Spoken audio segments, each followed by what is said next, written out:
मलीर बहराड़ी में गरीब हक़दार औरतुन के बेनज़ीर इनकम सपोर्ट ज़रिए रक़म की अदायगी लाइ शीदी ॻोठ में लगायल कैंप के मौजूद अमले तज़लील कैंप में तब्दील कर छॾियो आहे। गरीब औरतुन लाइ गुज़िरियल 5 ॾींहनि खां लगायल कैंप ते रोज़ सख़्त गर्मी में सभई मजबूर औरतूं ॾूंहां ॻोठनि मां अचनि थियूं, जॾहिं त अमलो रोज़ देर सां अची सुस्त रफ़्तारी सां 4-5 औरतुन खे रक़म अदा करे डिवाइस न हलण जो चई कैंप बंदि करे छॾियो, जॾहिं त साॻियो अमलो ॿिए हंधि वेही फी औरत खां 2500 उगाड़ी डिवाइस लाइ अदायगी कनि था, जंहिं अमल ख़िलाफ़ शीदी ॻोठ में मजबूर गरीब औरतूं समाजी कारकुन सख़्त एहतजाज कंदे मीडिया सां ॻाल्हाईंदे वधीक चयो त हाणे 5 ॾींहं खां 6 ॾींहं खां त कैंप लॻी आहे तंहिंमें सिर्फ़ु 12 थियनि था पोइ खुले 5 माण्हू ॾियनि था पैसा।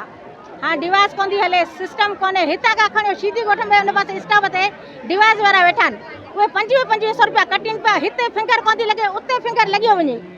छा हिते इलाइक़ो ॿियो आहे हुते इलाइक़ो ॿियो आहे छा?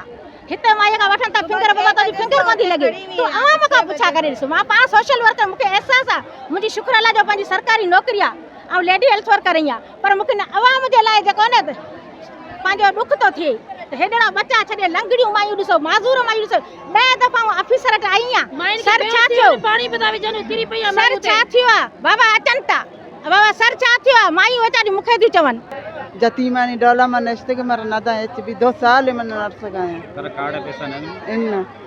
ठीक कुछ के आई अभी मात के हमसे रश में बरंग कुछ न करने को जाते बरकने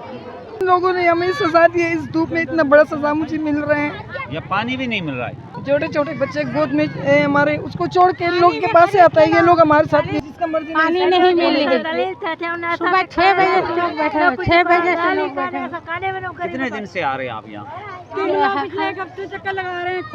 अगर इनको 2002 तो अभी सिस्टम चालू हो जाएगा, 2-2000 रुपये मांग रहे हैं। सब्सक्राइब कयो अवामी न्यूज़ HD के ऐं ताज़ा तरीन ख़बरुनि लाइ ॾिसंदा रहो अवामी न्यूज़ HD।